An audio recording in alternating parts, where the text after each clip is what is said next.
과 함께 할 얘기는요. 18년 만에 여야가 적극적으로 합의를 이룬 국민연금 개정안. 여야가 이달 초 협상 결렬을 선언했던 연금 개혁을 놓고 또 충돌했습니다. 결국 21대 국회에서도 연금 개혁 처리가 무산됐습니다. 이번에 이제 합의가 됐어요? 국민연금 보수개혁은 2007년 이후 18년 만입니다.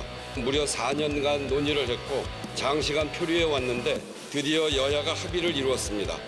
그 배경 뭐라고 생각하시는지 한 말씀해 주시죠. 이런 거죠. 저희가 내용을 이제 간단하게 먼저 네. 말씀을 드리면 보험료율을 9%에서 9%죠. 13%로 예, 올리고 점진적으로. 소득 대체율도 지금 40%인데 43%로 올리기로 더 내고 이제 더 합의를 받고.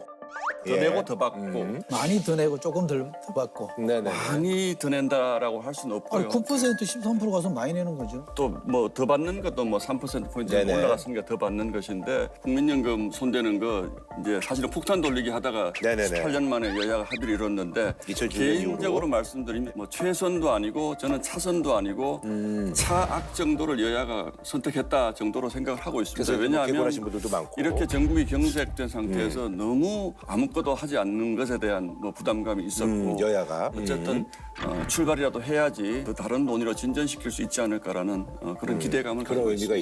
있다. 예. 여야 합의로 처리한 거는 잘한 거죠. 전 나름 성과라고 보고 잘했다고 봅니다. 저는 박수를 쳐주고 싶고요. 왜 됐냐?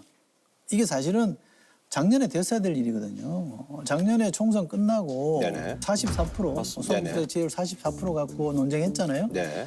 당시 국민의힘은 소득대체율 43%, 민주당은 소득대체율 45%가 돼야 한다는 입장이었습니다. 국민의힘은 이후에 소득대체율 44%까지 수정안으로 제시했습니다. 근데 이재명 대표가 받았잖아요, 그때. 전격적으로 수용했으니까 여당이 제시한 소득 대체율 44%를 전적으로 수용하겠습니다. 그 당시 이 여당이 또 털어버렸잖아요. 그거는 모수 개혁으로 끝나면 안 된다. 민주당은 얼마 내고 얼마 받을지라도 이번 국회에서 먼저 처리하자는 입장인 반면 국민의힘은 그것만 하면 안 되고 연금의 틀, 구조를 어떻게 바꿀지까지 함께 처리해야 한다는 입장입니다. 무슨 위원회 구성하고 논의하고 이러느라고 한 1년 갈 거고 그러면 곧 지방선거고 그다음이 대선인데 실제로 할 수 있겠습니까? 안 하자는 것 같습니다. 적어도 20년, 30년이 지속돼야 하는 개혁이기 때문에 모수 개혁만으로 일단락을 짓고 다시 구조개혁을 한다면은 서로 모순과 충돌이 생기고 21대 국회가 끝내 이견을 좁히지 못했습니다. 구조개혁까지 같이 해야 된다 그러면서 윤석열 대통령이 다음 국회로 넘겨버린 거잖아요. 그럼 이번에 왜 됐냐? 윤 대통령이 이걸 안 막았기 때문에 된 거란 말이죠. 그렇잖아요. 그러니까 여야가 책임감 있게 협상을 할 수 있었던 거죠. 만약에 여기에 윤 대통령이 있었다 그러면 그거 안 돼 그랬을 거예요. 그 분석에 저는 전혀 동의할 수 네네네네. 없고요. 지금까지 협상이 안 된 그냥 핵심적인 이유는 가장 중요한 건 어쨌든 자동 조정 장치를 넣자. 앞으로 경제 사정이 어떻게 될지 모르니까 연금 가입자 수가 줄거나 기대 수명이 늘면 이에 따라 연금액을 조정하는 건데 현재 연금액이 월 100만 원이고 물가 상승률이 3%라고 가정하면 다음엔 103만 원을 받았는데 자동 조정 장치를 거치면 101만 원이 될 수 있습니다. 앞으로 필요하면 수치를 조정할 수 있는 근거를 마련하자. 이 부분이 하나가 가장 중요한 부분이라고 생각했는데 민주당 끝내 그거 받지 않았어요. 우리가 핵심적으로 생각하는 부분들에 대해서 민주당이 동의를 하지 않았기 때문에 이게 안 된 거지. 윤석열 대통령이 아니죠. 하지 마라 그래서 안 된 건 아니죠. 작년에 안 된 거는 윤 대통령이 막아서 안 된 건 분명한 팩트고 자동 조정 장치도 이견이 있으니까 이걸 어떻게 수렴할 건지는 앞으로 논의하면 되는 거죠. 그리고 이거는 이번에 연금특위가 국회에서 구성되고 공론화 절차를 밟았잖아요. 그죠? 공론 조사를 했잖아요. 시민 500명을 모아놓고 조사를 했잖아요. 이란 소득 보장에 집중하는 거, 이안 재정 안정에 집중하는 거 갖고 했잖아요. 근데 처음에는 재정 안정 쪽으로 사람들이 더 많이 지지를 했어요. 근데 해보니까 2차 조사에서부터 바뀌기 시작했어요. 소득 안정론이 더 우위를 차지하기 시작했어요. 3차에서도 마찬가지고. 그 격차가 13%포인트 차이로 났어요. 그래서 제 말 들어보세요. 그러면 국회 특위에서 진행한 건데 결과로 수용하면 되는 거 아닙니까? 왜 수용 안 해요? 이 부분은 저 동의할 수 없습니다. 아니, 동의의 문제가 제가 팩트를 말씀드리는 거예요. 그 정치라는 것이 시민들이 원한다고 특히 이 연금개혁 같은 이런 국가 중요한 문제를 이해 당사자가 원한다고 시민이에요. 합니까? 이해 당사자가 시민이에요. 아니 그럼 그 시민들에게 우리가 나중에 연금을 지급할 수 없는 거에 대한 책임은 누가 집니까? 그러면 뭐따라 그렇게 합니까? 70% 정도 주면 되죠. 아니, 그러니까 지금도? 보수 개혁을 할 거였으면 작년에 하고 그동안 구조 개혁 하지 그랬어요. 왜 지금까지 아니요. 안 하고 있다가 보수 개혁에만 저희는 동의할 수 없기 때문에 못한 겁니다. 아니 그래서요. 예, 예. 사실은 아까도 말씀하신 것처럼 여당 내에서는 절반이 넘는 56분의 의원이 이제 반대 혹은 기권표를 던졌고요. 여야 원내 지도부 합의에도 반대나 기권표를 던진 의원이 재석 의원의 3분의 1인 83명에 달했습니다. 특히 3040 의원 40명 중 절반 가까운 19명이 반대 또는 기권했습니다. 회식 메뉴 맘대로 골라보라고 해놓고 삼겹살이 좋다고 정해진 답을 강요하는 직장 꼰대 상사의 행태 그대로였습니다. 부모가 자식의 저금통을 털어 쓰는 것에 불과합니다. 부모가 둘이서 합의했다고 해서 자식의 저금통을 털어 쓰는 것이 정당화되지는 않습니다. 청년 세대가 가만히 있으니까 가만히로 보이십니까? 이것이 과연 젊은 세대의 폰지 사기다는 적나라한 비난에서 자유로울 수 있을지. 연금 지원을 댈 미래 세대를 외면했다는 의견부터 미래 세대를 약탈하겠다는 합의라는 주장도 제기됐습니다. 이 얘기에 대해서는 어떻게 생각하세요? 이 부분 특히 이제 청년 정치인들이 굉장히 반발을 많이 하는 거 저는 그 부분 뭐 이해를 합니다. 이거는 이렇게 개혁을 해가지고는 사실은 몇 년을 늦추는 효과는 있지만 우리 미래 세대들에게 언젠가는 고갈될 거야. 이렇게 할 수는 없는 거거든요. 그럼 왜 냅니까? 연금을 왜 냅니까? 그 지금 예를 들면 20세 막 직장에 취직한 친구들이 2064년도에 고갈될 연금을 그 친구들이 왜 내려고 하겠느냐 이제 이런 문제에 부딪히기 때문에 청년들한테 부담을 준다는데 지금 노인 되신 분들 연금 냈던 분들이에요. 그럼 그 사람들이 공짜로 올라 갑자기 연금제도 도입해가지고 혜택만 보는 사람들이 아니고 그 사람들도 그동안 꾸준히 내왔던 사람들이에요. 이 사람들은 왜 죄 없이 그럼 욕을 먹어야 됩니까? 이건 국가가 책임지는 거예요. 그거야말로 정말 무책임한 말씀이시죠. 왜 무책임? 지금은 연금 기금이 있기 때문에 그런 아니 건데 그러니까요. 소진이 되면 나중에 세수로 다. 아니 지금 받으실 분들은 무슨 죄인이에요? 갑자기 아무 노력 없이 지금까지 적립한 건 아무것도 없이 그럼 그 사람들이 받는 아니요, 거예요? 지금 말씀하셨잖아요. 지금 우리 연금이 본인들이 부담한 것에 비해서 우리 경제 사정이나 인구 구조에서 보면 너무 많이 받으시니까 이런 문제가 생기는 거잖아요. 그러면 자식 세대들이 부담해야 될 부담을 우리가 줄여주는 우리 계획을 경제 해야지. 수준에서 우리가 다 받고 죽겠다 이런 아니죠. 말씀을 우리 하시는 경제 거예요. 수준에서 원하는 우리 말씀이죠. 경제 수준에서 많이 받는 게 아니죠. 맨 처음에 시작할 때 75%였어요. 소득 대체율이. 그러니까 그게 말이 되냐고요. 그때는 가입을 안 하니까 3% 내고 70% 받았어요. 그때는. 아니 그러니까요. 그러니까요. 예, 그러니까 예. 시작은 그렇게 그건 했다는 거예요. 불가능한 이거는 제도를 설계죠. 안착시키기 그 위해서 설계는. 그렇게 시작이 예, 예. 그 데이터를 보면 우리 청년들이 지금 수준의 연금을 받으려면 30% 정도의 본인의 소득에 연금을 내야 된다고 지금 이런 계산이 나와 있는데 그 우리 자손들에게 니네들 연금 받을 때는 소득의 30% 내고 받으면 되지 이런 말씀 아니죠. 하시면 됩니다. 재정 지원을 OECD 평균 국가 평균처럼 하면 돼요. 나중에 이게 모자라게 되면 예산을 투입해줘 재정이 들어가야죠. 그래서 이걸 안정적으로 보장해줘야죠.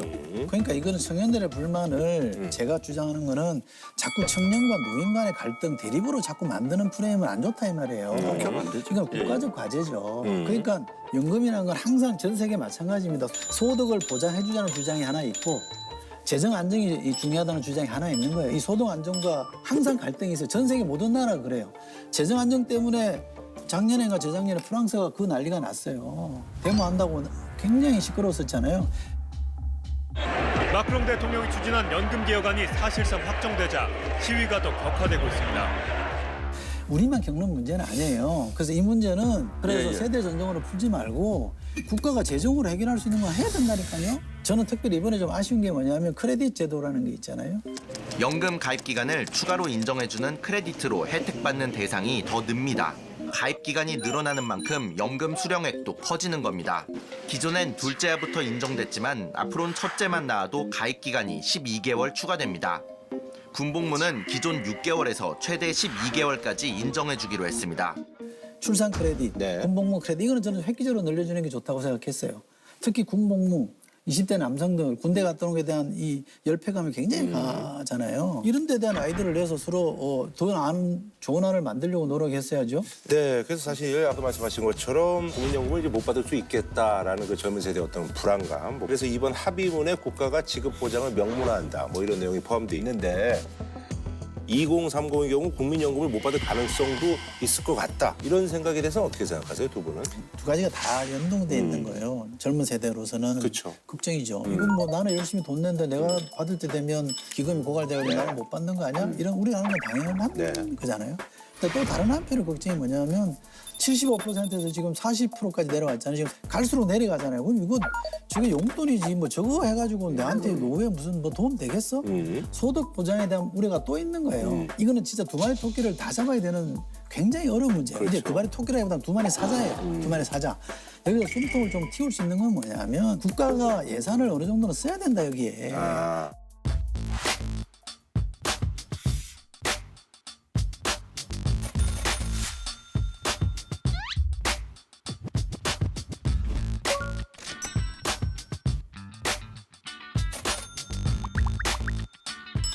그러면 부담을 안 떠넘기고도 가능한 부분이 있다. 재정을 잘 쓰면 되거든요. 다른 나라들은 다 그렇게 한다 이 말이죠. 뭐 말씀하신 것처럼 국가 재정을 투입하는 방법도 있을 수가 있고 그 기금의 수익률을 어떻게 하면 높일 수 있을 것인가 뭐 이런 문제들도 우리가 어마어마한 돈이 많거든요. 지금은 이 돈을 앞으로 잘 관리하면 사실은 지금 우리가 계산하는 것보다 더 시기를 좀 더 늦출 수도 있습니다. 네. 자, 그래서 이제 연금을 이제 받는 그 개시 연령이 이제 첫 도입 때 이제 60세였는데 이제 현재는 63세, 2033년에 65세로 이제 상향. 그거에 맞춰서 정년 연장에 대한 논의가 지금 지속되고 있는 건지 뭐 된다면 뭐 이게 어느 정도 가능한지. 제 친구들이 이제 퇴직한 사람들이 나오거든요. 근데 이제 진짜 소득 절벽이에요.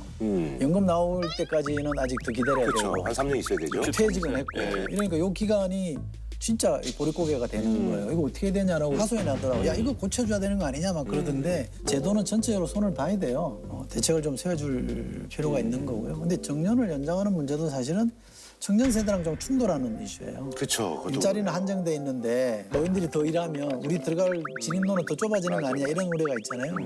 이것도 노청 간의 대립으로만 자꾸 문제를 풀면 안 됩니다. 더 근본적인 차원에서 해법을 찾아야죠. 저도 그 부분에 동의하고요. 받아들여서 앞으로 개혁 특위에서 좀 논의를 더 해나가 보도록 하겠습니다. 아, 그 참 근본적인 게 참 쉽지가 않은 그런 상황이고요. 자, 그럼 말이죠. 오늘 또 이제 트럼프 얘기를 좀 해봐야 될 것 같은데요. 지금 뭐 트럼프도 이제 사실은 이제 뭐 머스크 때문에 사실 이제 도움을 많이 받았는데 요즘 또 머스크 때문에 좀 골치가 아픈 그런 상황입니다. 트럼프의 선택은 저희가 이렇게 정해봤는데 일론 머스크가 위성도 갖고 있죠. 우주항공 스페이스 X도 갖고 있죠. 소셜미디어도 갖고 있죠. 자동차도 갖고 그러니까 유례없는 권력을 지금 갖고 있잖아요. 행정부 실세라고 지금 뭐 그렇게 많이 인정을 하고 있는 분위기예요. 근데 이제 정부 효율부가 이제 결국 이제 사람 자르겠다는 얘기 아니겠습니까? 그렇죠. 이제 비대하니까. 그래서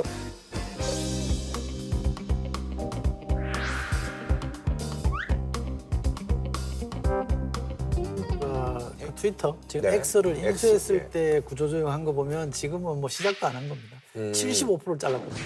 아, X에서 25%만 남겼어요. 옛날에 뭐 재결치 해가지고 사람 자르는데 귀신 뭐 이런데 그것도 더 심하게 더 잘랐습니다. 아, 예. 그래요. 이분은 뭐 이렇게 새로운 혁신 제품 만들어낼 때도 아이작슨이 쓴 책을 보면 계속 잘라냅니다. 그리고 나중에 보탤 것이 나와야 정상이다.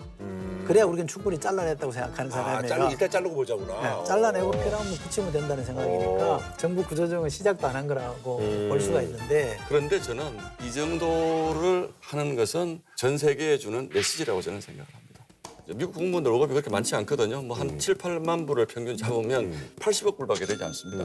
10만 명을 잘라도 1년에 절감할 수 있는 예산이 80억 불이에요. 네. 근데 지금 미국 연방 재정 적자가 작년에 1조 8천억 달러가 됐는데 트럼프는 이제 미국이 이걸 가지고 연방 적자를 줄이려고 저는 했을 것이라고 생각하지 않습니다. 그러니까 우리 공무원들까지 이렇게 자르는데 잘라서 우리 정부의 재정 위기를 극복하려고 한다. 그래서 지금 관세 장벽 막 높이고 하는 이런 부분들에 한국 심지어는 국방비도 손을 댄단 말이에요. 그럼 한국에 대해서 우리 지금 공무원들 줄 월급이 없어. 방위비 더 내. 뭐 이런 식의 어떤 메시지이기 때문에 이게 과연 그냥 우리가 단순히 생각하는 정부 효율을 위한 자구책이냐라는 부분에 대해서는 저도 좀 다른 맥락이 있지 않을까라는 생각을 예. 사람만 줄이는 거 아니고 예산도 많이 줄여요. 충격요법 없어서 뭔가 여기서부터 풀어나가야 된다는 생각을 하는 거. 그건 뭐 충분히 그럴 수 있는 거라고 생각하는데 그게 꼭 성공할 거냐. 그게 좀 쉬워 보이지 않는 게 하나 있고요. 이런 생각 요즘 많이 하게 되더라고요. 야, 미국이 정말 두려워졌습니다. 저는 사실 미국이라는 곳이 뭐 보편적 인권이라든지 뭐 국제사회의 규범이라든지 이런 부분에 대해서 약간은 강박관념 같은 것을 가지고 있는 나라인데 굉장히 파괴적인 방식으로 기업을 성장시켜온 두 기업이니 야 미국 정부를 파괴적인 방식으로 리모델링하는 것이 성공할 수 있을 것인가. 경제인 출신 중에 정치에 진출한 사람들 있잖아요. 지금 이제 트럼프가 대통령이 네. 됐습니다만 옛날에 헨리 포드라고 네네네. 자동차와 네. 헨리 포드가 있었잖아요. 이분도 정치를 하려고 했거든요. 이분은 사실은 히틀러가 나의 투쟁이라는 책에서 네, 칭찬한 네. 사람이에요. 아, 포드를. 그리고 히틀러 집권하고 있을 때 훈장도 받았던 사람이에요. 그러니까 유대인 굉장히 싫어하고 공산주의 싫어하고 이랬던 사람인데 민주당 후보로 나와서 상원의원은 거의 될 뻔했는데 이동을 아깝게 탈락을 했고요. 대선도 나오려고 했었는데 자기가 갖고 있는 신문사에서 25만 독자를 대상으로 조사해 보니까 1등 나왔어요. 근데 후보는 안 됐어요. 왜냐하면 그때는 지금처럼 오픈 프라이머리가 아니고 밀실에서 이제 중진들이 어른들이 모여가지고 후보를 정할 때라 걔가 무슨 가랑치도 않게 뭐 대통령 후보냐 이래서 잘라서 못 됐거든요. 근데 그 이후에도 로스페로라고 해. 네네네네. 기억나요. 예. 제3 후보로 네. 나와서 결국 클린턴 당선을 도와줬다는 사람인데 그 사람도 경제인 출신. 직접 출마하는 사람으로 보면 그런 사람들이 대표적인데 이 양반은 남아공 태생이라 대통령 선거는 못 나와요. 미국에 태어나야지 미국은 대통령 후보가 될 수 있기 때문에 자기가 할 수 있는 권력을 최대한 확장하는 길은 이 방식밖에 없거든요. 머스크와 트럼프의 결합이라는 것이 이제 시사하는 바는 전략적 제휴였기 때문에 이분들이 뭐 이념적으로 이건 아니지 않습니까? 뭐 말씀드린 것처럼 머스크는 원래 민주당 지지자였고 되게 이제 캘리포니아 그 IT 하시는 분들이 다 민주당 지지자고 또 미국의 이제 그 IT 쪽에 돈 좀 번 분들을 상대로 테슬라를 보급을 해가지고 이제 오늘날의 테슬라 굉장히 유명해졌거든요. 바이든 정권에서 이제 좀 적대적으로 대하니까 틀어져서 이렇게 돌아선 이런 경우인데.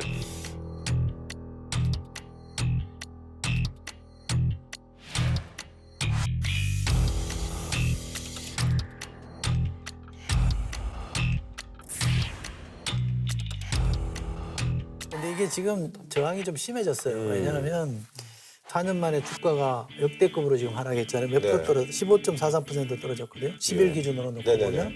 그다음에 테슬라 매장이나 차량의 방화, 맞아요. 총질하는 사람들도 나오죠. 그리고 콜로라도의 한 테슬라 매장에 화염병을 던지고 매장 입구에 나치라고 낙서했습니다. 오리건주에서는 테슬라 매장을 향해 반자동 소총을 난사한 남성도 있었습니다.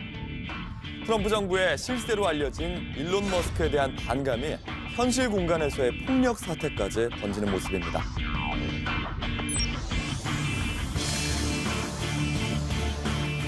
그런데다가 가장 핵심적으로 내부 갈등이 생겨버렸습니다.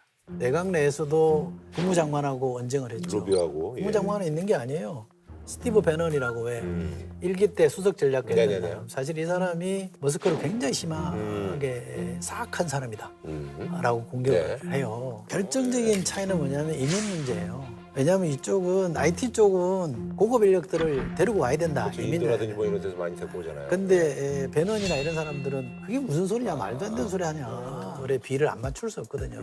그렇게 되면 머스크에 대한 용도는 저는 좀 한계가 있을 거다, 시한이 있을 거다. 근데 지금은 어쨌든 필요하다. 지금은 필요하다는 거죠. 저는 뭐 그 점도 있을 수 있고 물론 전략적 제휴였기 때문에 이분들이 뭐 어느 순간 떨어질 수 있는데 저는 또 반대쪽으로 머스크가 미국 사회에서 X도 가지고 있고 또 통신 위성들을 지금 뭐 수만 개 이렇게 가지고 있고 이런 부분들이 그 미국의 세계 전략이라는 부분과 굉장히 그 어느 정도 이제 일치하는 부분들이 있어서 머스크를 단시간 안에 버리거나 이럴 가능성은 저는 없다고 보고 있습니다. 아니, 저는 이제 뭐 미국 얘기가 나온 김에 이것도 굉장히 좀 중요한 소식인데요. 사실 이제 지난 1월에 한국을 이제 민간 국가로 지정한 것을 두고 바이든 정부 때 미국 에너지부가 우리나라를 민간 국가 리스트에 포함시킨 사실이 뒤늦게 확인됐습니다. 미국 에너지부에 따르면 민간 국가는 정책적인 이유로 특별한 고려가 필요한 국가를 뜻합니다. 민간 국가로 지정되면 첨단 과학기술 분야에서 미국과의 협력이 제한됩니다. 이를 놓고 윤석열 정부 들어 팽배한 핵 무장론 때문이라는 분석이 나왔습니다. 이제 더 문제가 심각해져가지고 자체 핵을 보유할 수도 있습니다. 무능한 윤석열 대통령과 정부, 무능한 여당이 초래한 외교 참사다.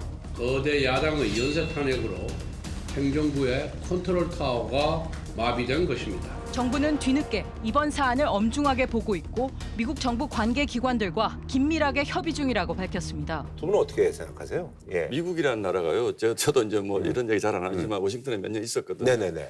내셔널 프레스 브리핑 예. 그 이제 외신 기자들 와 있는데 1층에 가면 프레스룸이 있는데 국무부 대변인이라서 가끔 브리핑 하거든요. 정말 미국이라는 나라가 대단한 나라인 게 전 세계에서 일어나는 모든 일에 대해서 다 압니다, 이 사람들이.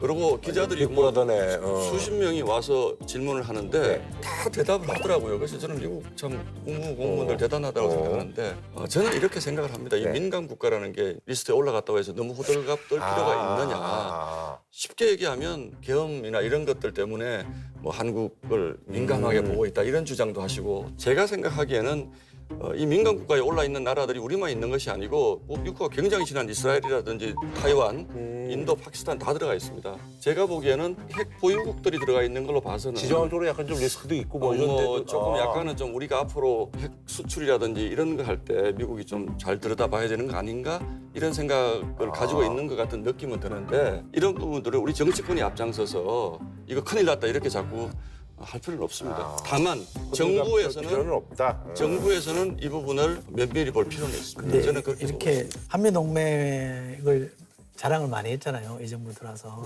지난 정부가 한미동맹을 망쳐놨는데 우리가 지금 다시 회복했다, 정상화시켰다 이랬잖아요. 한미동맹을 그렇게 자랑을 했는데 민간국가의 부류 중에 하나로 들어갔다. 동맹국으로 들어간 건 우리나라밖에 없어요. 거기에 들어가 있는 나라는 예를 들어 우리나라예요. 캐나다나 일본 이런 나라는 아니다. 이런 그러니까 우리나라가 말씀이시잖아요. 들어가 있어요. 그러니까 이거는 상당히 좀 심각한 사안으로 봐야 되는 것이고 그리고 미국이 민감 국가 리스트에 한국을 포함시킨 건 70년 한미동맹 역사에 역행하는 조치라 그 의미가 더욱 심각합니다. 비상계엄 선포 직전 대한민국이 지난 70년간 쌓아올린 모든 성취를 한꺼번에 무너뜨릴 수 있다는 얘기가 나왔었는데 그 우려가 현실이 된 겁니다. 트럼프 정부의 한국 패싱도 본격화하는 걸로 보입니다.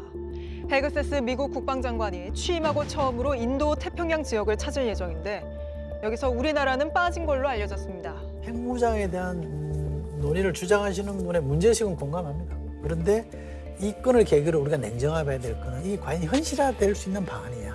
막 국민들 상대로 합시다 했는데 정작 그 키를 주고 있는 미국은 너가 자꾸 그러지 마라 라는 지금 사인을 주고 있는 거거든요. 우리가 진정을 해야 돼요. 그리고 민주당 쪽에도 핵 잠재력을 준비하자는 쪽으로 지금 논의를 좀 틀고 있던데 그거조차도 지금 용납이 안 될 것 같거든요. 그러니까 미국이랑 원자력 문제든 핵 문제는 조용히 협상을 통해서 풀어야지 국민을 보란 듯이 엎어놓듯이 우리도 합시다 이렇게 얘기하는 거는 백해무익하다. 저도 100% 이 의견 그 점은 동의합니다. 우리가 이번에 인정해야 계엄 때문에 전국이 불안해서 이런 건 아니고 저는 그런 건 아니라고 보고요. 이제 의견이 있으신 게 이제 핵 관련해서 이제 우리 그걸 거라고 저는 봐요. 저도 뭐 그거일 가능성이 외교 정책상의 문제는 아니다.